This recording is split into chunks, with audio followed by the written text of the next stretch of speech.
And then we have the World event in 14 minutes. 14 minutes. Shit. Man, I suck at that World event. I need to go back to Ginjo's school, and rewatch it because I suck at that event. It ain't a joke. All right. How many people out there got that Tina S-Class scan, huh? Anyone see that Tina video? Get that S-Class scan? Ay. Oh, man. Okay, so let's talk meta. What are we actually going to see in the super late game? If you're a super late game player that's put 50 grand in, what does this patch do for you? What does it make you afraid of? So let's talk about that. All right, so this patch is bringing us 4 new jewels. The current meta is kind of stagnant. In fact, we can talk about the meta because we're going to clip this from the new patch. It's basically Vega. Vega's still super powerful. B class, always awakened, 600% dodge. You can't hit him unless you're running guaranteed hit skills and gems. Now Vega not only has breakdown, he's got this new Cepheus jewel that's also going to be lowering his defense, and he's already running Gemini because it stacks with his breakdown, but also it's going to work with Cepheus. So, for the super late game players out there, nothing really changes as far as your setup, except if you were only running, if you were for whatever reason permanently awakened but only having 2 gem sets, you need to pick up Cepheus. You need to drop something and get Cepheus. So Vega must have Gemini because with breakdown, Gemini and breakdown combo together, they work super powerful because the second attack of Gemini gets the same benefit as the breakdown. And I'm assuming that this is how breakdown always worked. We just didn't know. It actually debuffs your opponent and then gives him a guaranteed hit until the next turn. That's why that's the way it kind of is worded. Oh, and I also forgot they will not be able to recover HP. So every chance of Elf beating Vega is out the door. Elf was doing okay against Vega for a while, but not anymore. Actually, it's only 1 slot. It's only a 20% skill, but it is going to make Elf a little less difficult and Reinhardt a little more difficult to beat Vegas. But this was a big patch for Vega, man. So Vega's out there. This is what you're doing. You're getting double Titans in the weapon slot because the Wild Roses aren't good enough. Doesn't matter what level you're at. I'm pretty sure Wild Roses aren't there yet. So double Titans in the weapons. And then, honestly, if you're 1 slot busting with Vega, then yeah, go with the Eye of Abyss Helm or Destruction Helmet. I hear that the Eye of Abyss crit damage is actually more than Devastation Helm. I'm not 100% on that. That's not what my research showed early on with low stats. We'll have to revisit that. So Eye of Abyss Helm for damage or Destruction Helm for damage. But if you are going to be going balanced Vega, which is totally fine, because Vega can kind of stand and take hits. If you want to be a boss commander instead of playing a Rogers and just play a Vega, you can get Valkyrie on the helmet, make your airships a little more tanky. And then on the pants, Magiwell are really strong. The damage on Magiwell is so freaking good. You kind of have to use Magiwell because they also have defense built in. They're not that bad. And then just all defense or HP in the pants because HP is probably more valuable than defense because other people are running Vega too. But as far as pants are concerned, you can also run the Fearless. Fearless are a great choice too. But it really just depends. If you know your Vega's so big and you're one-shotting everyone anyway, with or without Magiwell pants because you have so much damage, then yeah, pick up the Invincible pants, get a little more tanky. And then as far as the chess piece is concerned, the Creator's never going to be good as the Tyrant. Remember, it's 6 stats or 3. It's 4 stats for defense, 2 stats for HP per level.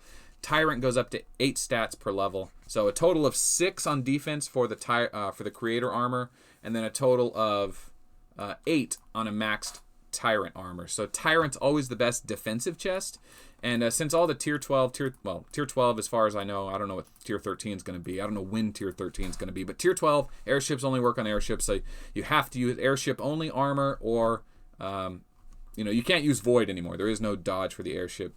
Long live Vega. You know what? Nah. Take that $10 back. That $9.99. You keep your Vega. Keep your $10. Keep your Vega mains.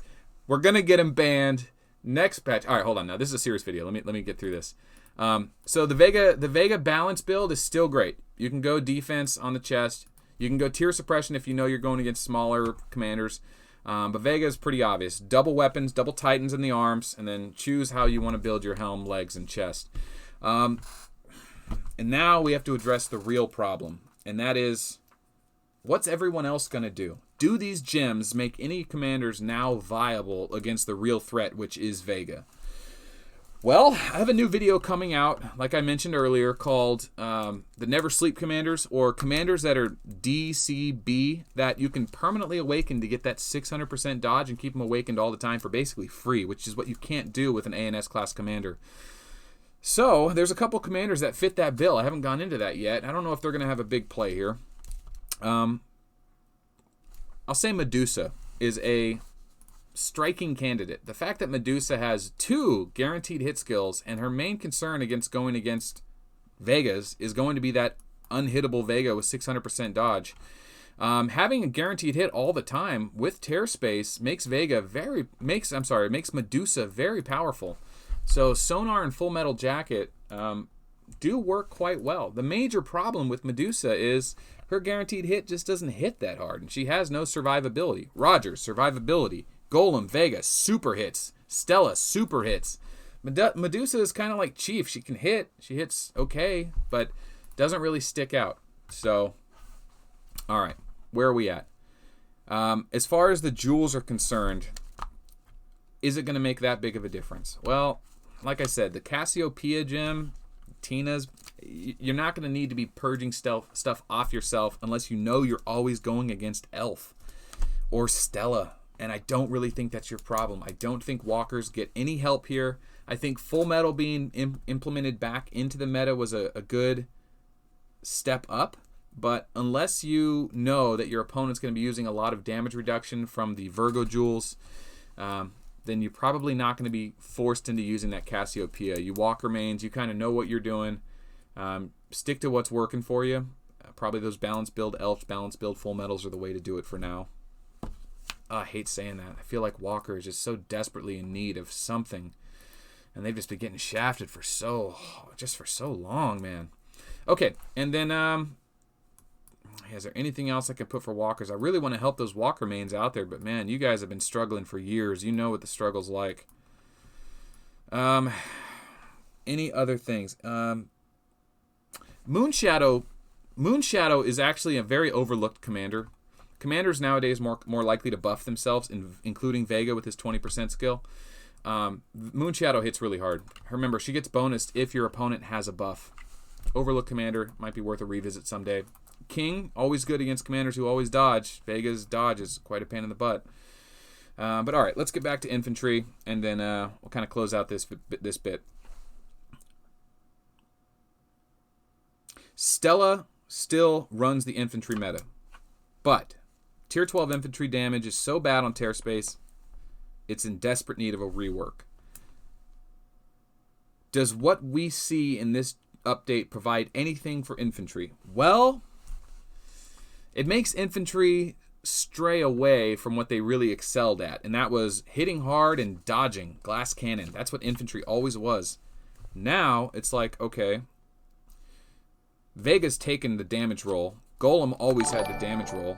And now they're like dealing with the fact that Vega's always dodging. And infantry, Stella, for example, does not have a guaranteed hit. While Shane, thank you, Shane W. While Golem and Vega do, you know? So Stella's going to be relying on Gemini and probably not Libra. What is it? The new one. It's on the freaking. It's on the thumbnail. God, I'm losing my mind, boys. Let's see. Back to the bottom, right there. Okay, thank you. Dang it, Virgo. It's Virgo. So, Stella's gonna be running probably Gemini, Virgo. I don't know. Sagittarius hits a lot harder. I mean, I wanted to have Stella with Cepheus, but she can't. She's an infantry commander. So that's kind of where Stella's at. Nothing really changes much for Stella. Fuck. That really sucks to say. But it does open the door for commanders like Robin and Lilith. You know, I really think that Robin and Lilith with this new ability to make your opponent not only skip their turn, last to act, but it also it makes them last to act. But lowering their attack like Ares, but also making them, it lets you basically soften them up for a full turn all the way through. It's going to be a big deal. I think Elf's going to be running Virgo now. Definitely a good one for Elf. But Infantry, I think, kind of has to switch from Ares. If you're already running Ares, switch to Virgo.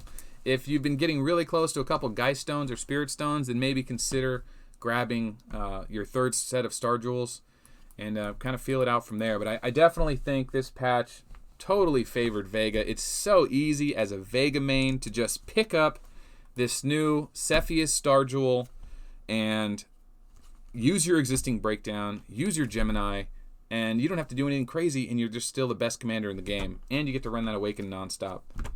It's just ridiculous. So that's the real rub for this patch. Yeah. Okay, so